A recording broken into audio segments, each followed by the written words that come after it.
Alors, donc maintenant on passe à deuxième partie, donc on revient à la troisième partie de ce chapitre, donc c'est les piles et les potentiels.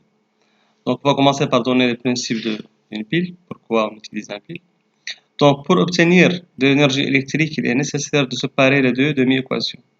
On a dit que les deux demi-équations sont des équations qui n'ont pas réelles, qui n'ont pas aucune réalité chimique.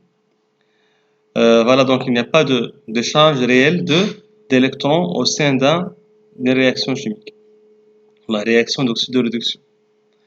Donc, pour réaliser ça, donc pour faire le mouvement d'électrons, il faut isoler, il faut séparer les deux compartiments. Donc, il faut réaliser les deux demi-équations dans des compartiments distincts. Ainsi, on va créer un mouvement d'électrons d'un compartiment à l'autre par l'intermédiaire d'un circuit. Par exemple, on utilise deux bagues reliées par un pont salin de Cassel. Donc voilà, donc on a un premier compartiment qui contient le couple MnO4- Mn2+. Voilà. Et le deuxième compartiment, contient le couple Fe3 plus Fe2+. Voilà, on a un passage d'électrons d'un compartiment à l'autre à travers l'électrode de platine. Le platine ici, donc, il assure le passage d'électrons d'un compartiment à l'autre. Et le contact électrique entre les compartiments est assuré par le pont salin de Cassel, où le passage de courant, cette fois-ci, est assuré par le déplacement des ions. On peut aussi faire d'une autre manière, c'est-à-dire on peut mettre l'un de bacs dans l'autre. Celui qui est à l'intérieur doit avoir une paroi poreuse pour assurer pour jouer le rôle de pont salin. Okay, donc ici les parois poreuses donc jouent le rôle d'un pont salin pour assurer le contact électrique. Voilà donc une convention d'écriture de pile. Donc on écrit à gauche la pôle négative ou bien l'anode. C'est la pôle où il se déroule l'équation de l'oxydation. Dans l'autre, c'est le pôle à droite, c'est le pôle où se déroule la réaction de réduction, c'est le pôle positif. Voilà. Donc, le deux traits signifie qu'on a un pont salin, séparation de bacs, compartiments sont séparés. Le seul trait signifie la séparation de phase.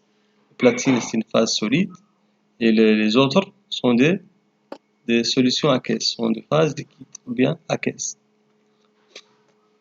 À la cathode, on observe une réduction cathodique.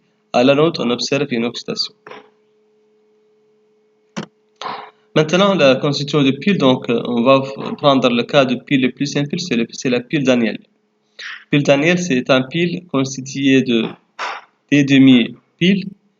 Première demi-pile, c'est demi-pile de zinc, constituée par un compartiment contenant une solution de sulfate de zinc dans laquelle on plonge une plaque de zinc métallique. L'autre demi-pile, c'est demi-pile de cuivre.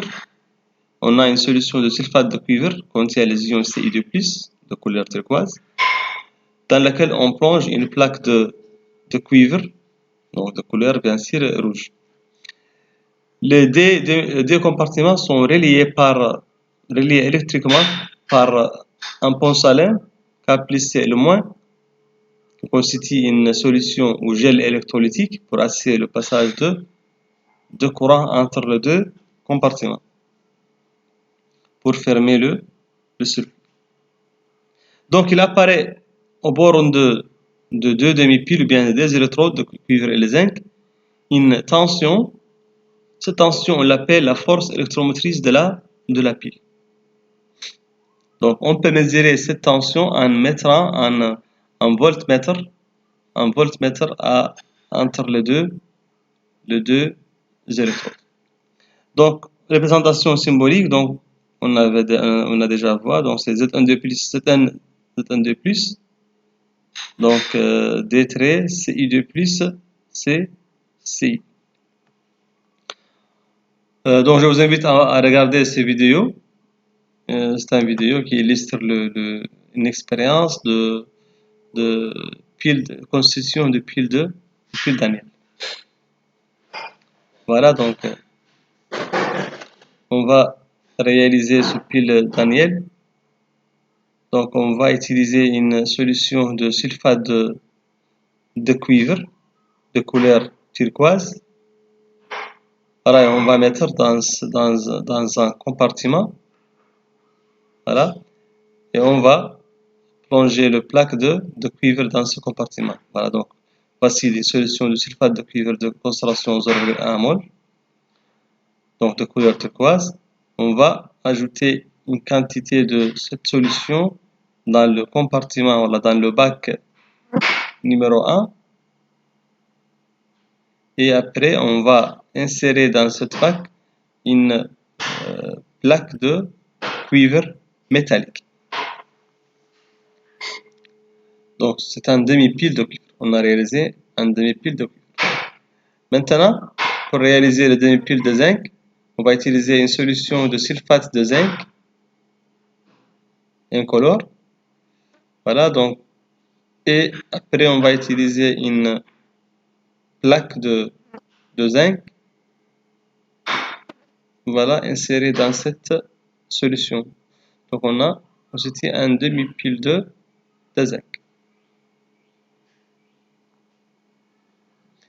Donc, pour assurer le contact, on va mettre l'un de demi-plaques, l'un de bacs à l'intérieur de l'autre.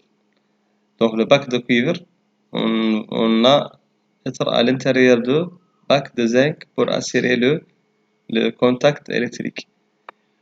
On a bien sûr que le bac de la demi-pile de cuivre, premier bac, il est à paroi poreuse pour assurer le contact électrique. Voilà.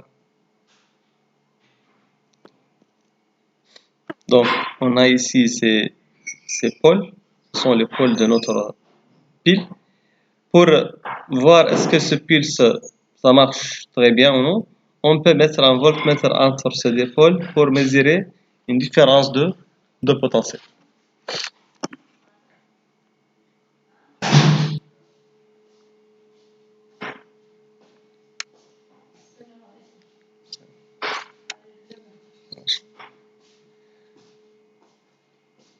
Voilà donc la force électromotrice de cette pile, c'est la différence de potentiel entre ces deux électrodes lorsqu'elles ne débitent pas de courant.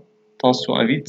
Donc bien sûr, on peut remarquer que lorsqu'il n'y a pas de charge, lorsqu'on met par exemple un voltmètre entre les deux électrodes de pile, on n'a pas un courant qui se passe dans le voltmètre, car le voltmètre a une impédance infinie, donc pas de courant.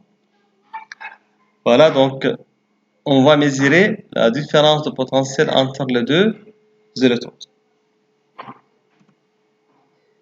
Donc pour cela, vous pouvez regarder